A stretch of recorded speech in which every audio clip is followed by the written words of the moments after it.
Hey everyone, Trienne here. Welcome back to the Be That Create That social channels. Whether you are with us inside the Female Leader headquarters, following us on YouTube or on the podcast, I want to welcome you here and also celebrate you for taking a couple minutes out of your day to really work on that growth and that leadership of yourself. You know, in our community, we're all about creating that leadership lifestyle, and that's one decision at a time.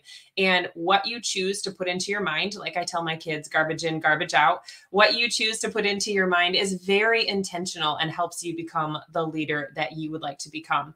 So today I have with me a guest. Her name is Sam. She is coming on with us today to share her entrepreneurial journey, how change has been a big part of that, like it is for all of us, and how she is making a difference in the world through her own leadership. So let me bring Sam on here with us real quick. Hello, hello.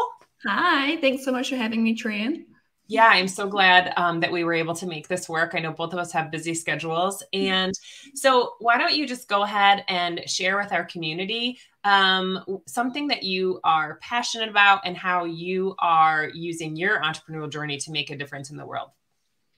Yeah, of course. So for context, what I do is I'm a copywriter and a personal brand coach. And I've been doing that for the last 3 years now. And I originally started off with like copywriting because I'm a writer at heart, and I love the concept of helping people share their message and get that out there in the world. And that quickly evolved by adding the personal branding aspect because, you know, I was meeting with lots of entrepreneurs. I work mostly with service providers that are like solopreneurs and stuff. And I saw that people were kind of, trapping themselves in and not giving themselves permission to like go out there and fully show up as them true selves to like the fullest possible extent, which obviously, as you're aware, if you're not showing up as a leader, being present, being top of mind, like you're really, limiting the opportunities that your business has, right? So something I'm really passionate about is helping people gain the confidence and the know-how of like how to show up and just be them, proudly and confidently talk about what matters to them, their purpose, their services, all of that, and just, show up and shine. Yeah. What do you think is something, besides confidence, that's really holding people back from being more visible with the services that they provide? I guess it's kind of like confidence allows you to show up, right? But the thing that holds people back is like fear of judgment, like so many fear of being seen, fear of judgment. So many people I talk to, that's like their number one concern. They're like, oh, what if I show up and, this person from my high school from 20 years ago sees it and they think I'm stupid for like thinking I can be out here and have this business. And I'm like, who cares? Like, who cares? But also, like, your feelings are valid because they're your feelings. But, learning to, weigh your feelings almost and be like, this feeling of fear of being seen and stuff like that, is that more important to me than the feeling of showing up and promoting my business and doing the thing that I'm really passionate about? Like, at the end of the day, what's more important to me? So that's a lot of the time it's people are afraid of being seen. And as you know, as everyone listening knows, like being on the internet, being in particular a woman on the internet is hard at times. There's mean people, so even if you're out here, nicest person in the world, doing great things, making moves, being a leader in thousands of people's eyes, there's going to be, negative people that pop up here and there. But again, it's just kind of learning to not take that on, not absorb that, and just be like, okay, that's them and their journey. It literally has nothing to do with me. Yeah, that was a huge kind of aha moment for me when I first started doing lives years ago. I was like, oh my gosh, what if somebody sees this and they start to judge it? Or what if I mess up my words or what have you? And then I thought to myself, they're not doing it.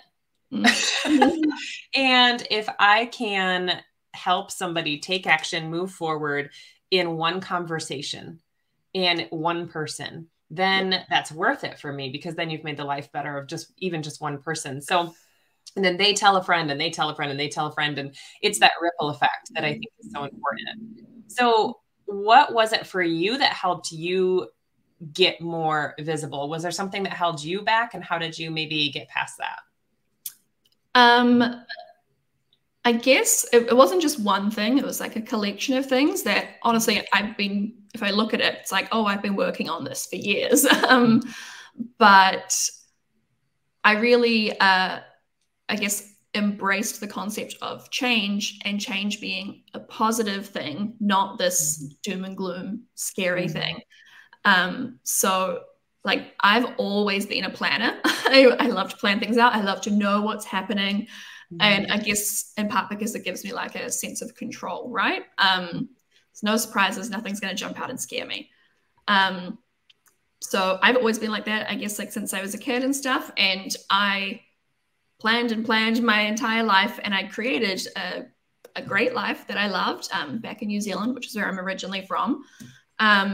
But I hit this point where I was like only 25, and I was like, oh, wait a minute, there's no surprises left. I married my high school sweetheart that I met when I was like 14, 15 years old. I haven't lost him, but obviously there's like, we're still together. I left high school early to start my first career as a teacher, and then I stayed at the same place for nearly a decade. I lived literally 5 minutes away from the house that I was born in the suburbs. And so, everything in my life was planned out because of me, because I had orchestrated it that way. And then I kind of started going through this internal shift, and I was like, wait a minute, this isn't as good as I thought it was going to be. Because like I said, there's no surprises left. There's no excitement. And so I had always been afraid of change, because change brings obviously the unknown, which is scary, and releasing that control. But I kind of decided, okay, I'm going to go all in and make some wild changes in my life. And so, I started creating this plan with my husband that we were going to essentially pack up our entire lives, like sold practically everything in our house, put a couple of things in storage, and we moved halfway across the world to Toronto, Canada, which is where I am now, with no jobs, no friends, no apartment. We just were like, hey, let's go and figure it out. And so that's what we did. We came here with a suitcase and our dog, and that was it. And I was committed to, as I said, I'd been a teacher previously, which I loved, but I was like done with that chapter of my life. And so I was like, okay, I'm going to do something else. This is my next chapter. What's it going to be? And then I got here and I was like, oh, I don't know what that is yet. So I just embraced, like we said, the concept of change. And I was like doing a lot of soul searching while I was figuring things out. And eventually that road led me to starting my business 3 years ago as copywriter and personal brand coach. So yeah, change used to be this huge, scary thing, but I've actually learned to love it. And I get really excited about making potential changes in my business and in my life. Obviously, there's like a little element of scared there with certain changes, but I think that's like part of the excitement, I think it's interesting. I did some consulting for a shop owner once, and he said to me, the only thing in life that's consistent is change. And he would say that with such conviction. And then as we discussed things to take his business forward, as soon as anything had changed, it was a hard stop. Nope, this is the way we've always done it. And I feel like that's one of those lines that can kill a business pretty quickly, or at least not help it move forward. Yeah. So, that change, like you said, change can be exciting if it's managed and planned out. But even some of those changes that we did not expect, I think how we lead ourselves through those emotionally, you know, are we responding to what's happening to us, or are we reacting with emotions going, oh my gosh, putting our hands up and saying, I don't know what to do. And from a leadership aspect, I think we know what to do. Yeah. But maybe share with us, you know, what does leadership mean to you? And when it came to those changing of the decisions and what was happening for you, you know, how did you work yourself through that, being the planner that you are? I guess like how it relates like into leadership and stuff for me in that scenario is like, you know, I think before you can be like a great leader to dozens of other people, you have to first be a leader to yourself. And, you know, it wasn't just like one flip of a switch and I'm like, okay, that's it. I'm, you know, stepping into this person kind of thing. I think a lot of people think that that's what it's like to kind of like evolve into your next self sometimes, but it's not. It's each time you're faced with like a scary moment or a crossroads or something. It's the way that I kind of got through that was really listening to my inner self and tuning in and like listening to that. Because in the past, you know, I would have like, you have inner thoughts or whatever, and I would often, almost always, allow the negative thoughts that I had inside to be the leader.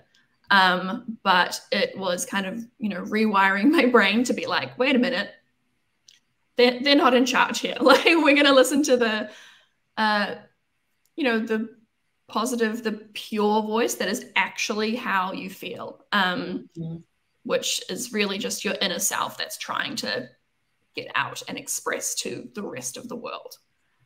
Yeah, that's so beautiful, because I think too many people, as soon as you start to think, well, this is what I could do, or this is how I'm really feeling about it, if I take the time to listen, it also brings in a little bit of that fear.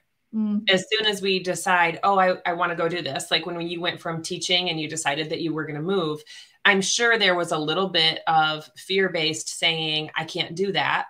But it was like, I'm listening to myself tell me that this is something that would be exciting. You know, I try to explain to my daughters, excited and fear are the same physiological, I have trouble with that word, physiological in our bodies. And it's really our mind that says, nope, this is going to be awesome. And I know it. Yeah, totally. Yeah. And it's, yeah, like you're bang on right when you say like fear and excitement are the same experience for us in our bodies. And so I think, you know, sometimes it's confusing because you're like, oh, wait, this is a scary thing, so I shouldn't do it. But it's like, oh, actually, a part of you is really excited about it, and that's what you're feeling. Yeah, so it can be hard to like identify what's going on in your body sometimes. But I think if you just sit a bit longer and kind of get real with yourself, you know, you're like, what is actually going on here? Then you'll get to a more direct answer sooner, I think. Yeah. So one of the things that I do every day, sometimes longer than not, sometimes shorter, you know, it just depends on my day, is I'll take 5 minutes. One of my past coaches taught me something called a 3x5, which was 5 minutes to really sit and meditate and think about where I want to be when it comes to business, in relationships, and then whatever my third piece is that I'm focusing on. So sometimes it can be shorter, sometimes it's longer. However, I think that is one thing that I try to do every day that helps me feel more successful and prepared and being more intentional. You've talked a little bit about mindset and how that's so important. Is there something that you can think of that you do every single day, or often anyway, that's kind of a non-negotiable for you that makes you feel successful? Yeah, for sure. So I would say most days I will sit down in the morning, get my cup of tea, sit down on the couch, and I will journal.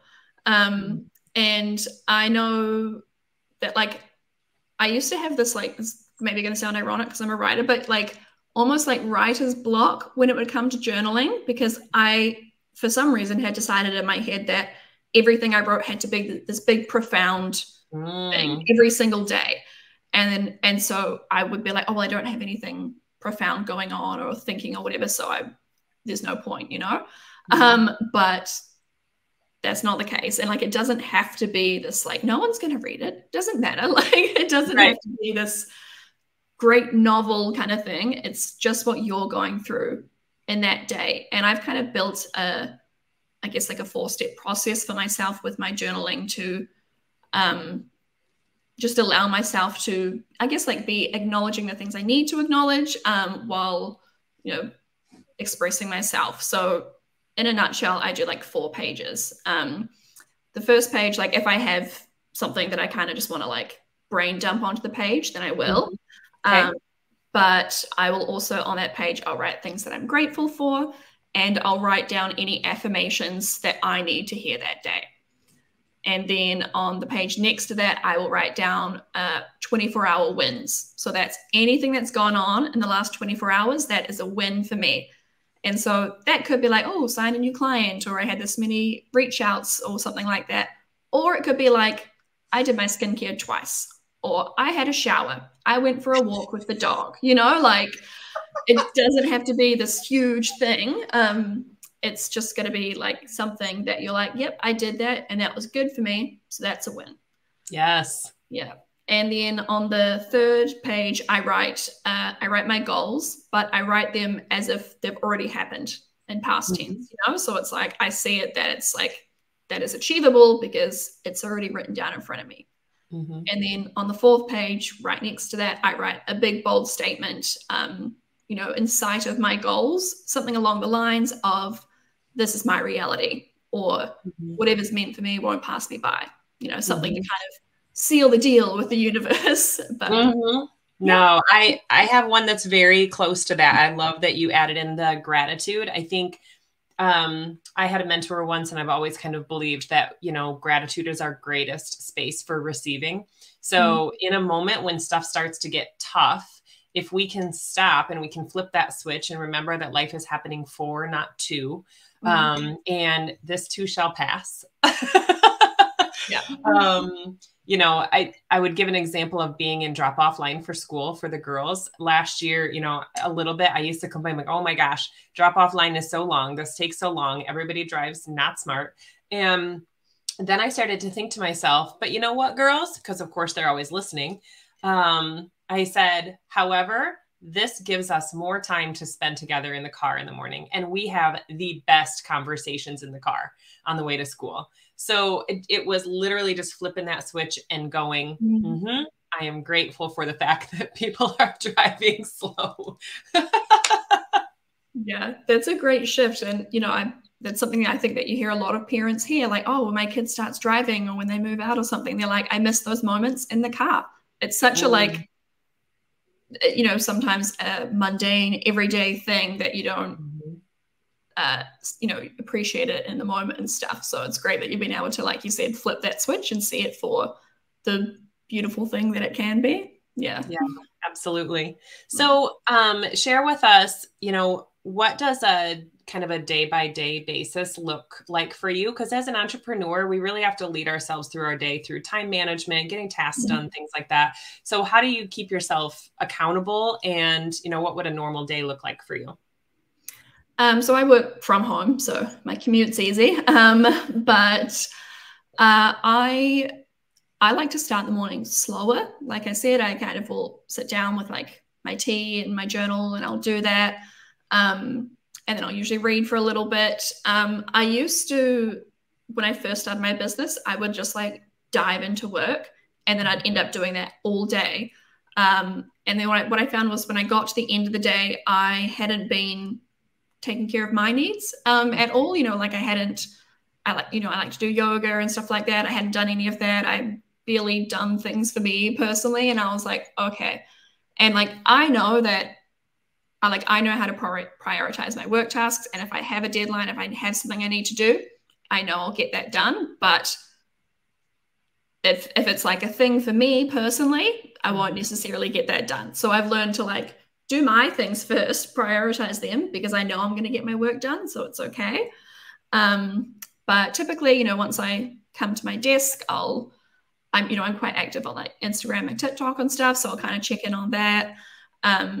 Check my email inbox to see if there's like anything immediate from clients or whatever. And then it kind of varies day to day, but I'll usually have, you know, written work for clients, whether it's like social captions or email series or a website copy or whatever.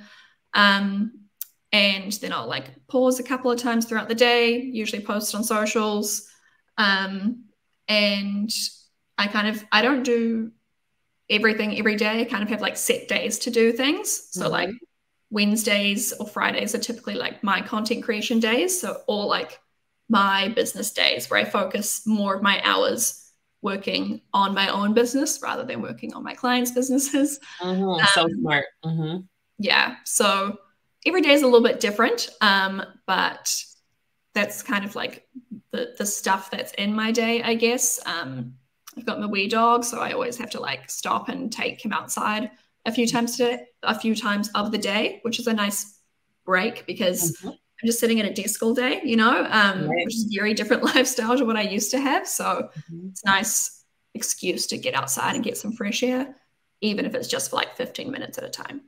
I know you mentioned Instagram and TikTok. So for those that want to follow you, I want to make sure that I get that in the show notes for us. And she said that her Instagram and her TikTok are the same, at Empire by Her, which I love that title. It's so powerful. So I'll leave that up for a couple of minutes. And like I said, we'll make sure we get it in the show notes. What is something that you are creating that you're excited about? Or like, where's your vision taking you with your business? Something that I'm creating like right now, or well, I guess my vision is, I'm going to say evolving, because when I first started my business, I was actually Copy by Her, which obviously now it's Empire by Her. But, you know, I learned that I didn't want my business to just be one thing because I'm not just one thing. And I have a lot of interests and I have a lot to offer my clients as well. So I guess my vision is to, you know, create a space where I can be my full self and like serve my clients to like the deepest level, really. And that is through obviously like copywriting, but also like coaching and mentoring. It's definitely in my future at some point that I want to write my own book. And, you know, I'm very, like I said, active on socials and stuff like that. So I'm really into like creating and being on camera and helping other people be on camera as well with like confidence. So that's something I also kind of have started dipping my toe into more and more. Yeah, so I don't think that what my business looks like now is what it's going to look like in 5, 10, 15 years. And, you know, I don't want it to. I want it to evolve and grow. And I think for most of the people that are listening that are entrepreneurs and they have their own business, you know, you don't want it to look the same year after year, probably. And again, like you said earlier, change can be exciting, and change helps us grow and learn how to regulate the emotions to go with the flow and allow ourselves to be creative. So I think that you're spot on when you say, I don't know, because it's evolving. You know, it's going to come up and what excites me is going to get done and it's going to look the way I want it to look, which isn't that what we want as entrepreneurs, is we want that freedom, you know, to be able to create that. Yeah. Awesome. Well, I have really enjoyed this interview with you today. Thank you so much for sharing what you're doing with the community. If you are watching this on YouTube or listening through the podcast, obviously we're going to put all the ways to connect with Sam down in the show notes for you as well. And again, I want to thank you so much for being part of the community, and I really appreciate your time. Oh, of course. Thank you so much for having me. I feel honored to be here. Yeah, you have a great day. Thanks, guys. Until we see you on the next episode or you're listening to the next podcast, remember, you are creating that leadership lifestyle through every decision that you make. So let's get intentional. Have a great day.